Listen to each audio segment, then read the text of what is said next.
तो इसलिए राधा कृष्ण की चर्चा, राधा कृष्ण के, गोपी कृष्ण के प्रेम की चर्चा कैमरे के सामने टीवी पर हो रही है, दुनिया सुन रही है। क्यों? यदि ये पति पत्नी जैसी चर्चा होती तो सुखदेव जी सुनाते राजा परीक्षित को।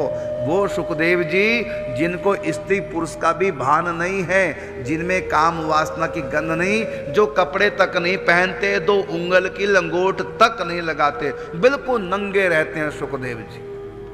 उनके लिए स्त्री पुरुष में कोई भेद ही नहीं है। ऐसे काम पर विजय प्राप्त करने वाले सुखदेव जी भागवत कथा को सुना रहे हैं। जरा कल्पना कीजिए, यदि ये काम क्रीड़ा होती, क्या सुखदेव जी सुनाते हैं? और सुनने वाले कौन हैं? जिसको 3 दिन के बाद मरना है। चौथे दिन कृष्ण जन्म की कथा, 5वें दिन ये कथा हुई, गोपी कृष्ण की कथा, राधा कृष्ण की कथा। जरा विचार कीजिए, ये प्रेम की कथा, यदि ये संसारी प्रेम होता, काम वासना वाला प्रेम होता, इस कथा को राजा परीक्षित सुनते?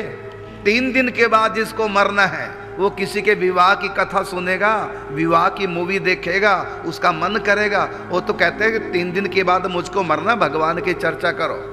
वो शादी की चर्चा क्यों सुनेगा? लेकिन सुखदेव जी चर्चा कर रहे हैं और परीक्षित उसको सुन रहे हैं। कहीं रास की चर्चा, कहीं रुक्मिणी कृष्ण के विवाह की चर्चा, 16,108 विवाहों की चर्चा और 16,100 विवाह की चर्चा जब चल रही थी, अगले दिन राजा परीक्षित को मरना था।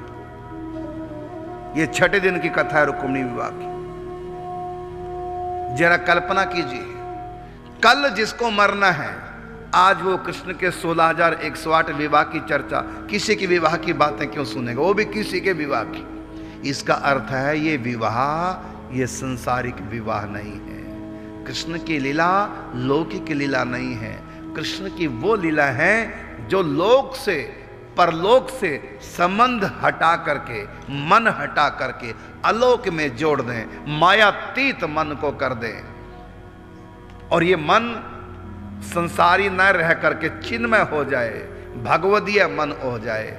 ऐसी ये लीला है। श्री कृष्ण के विवाह की लीलाएं, रास की लीलाएं, माँ कंचोरी की लीलाएं, चीर हरण की लीलाएं, इनको साधारण नहीं मानना। इन लीलाओं का चिंतन जरा कीजिए, आप मायातीत हो जाएंगे। ऐसी परम पवित्र ये लीलाएं हैं। इसलिए हमको इन लीलाओं को पढ़ते समय, कहते समय, सुनते समय बड़ी सावधानी बरतनी पड़ेगी, नहीं तो पतित हो जाएंगे।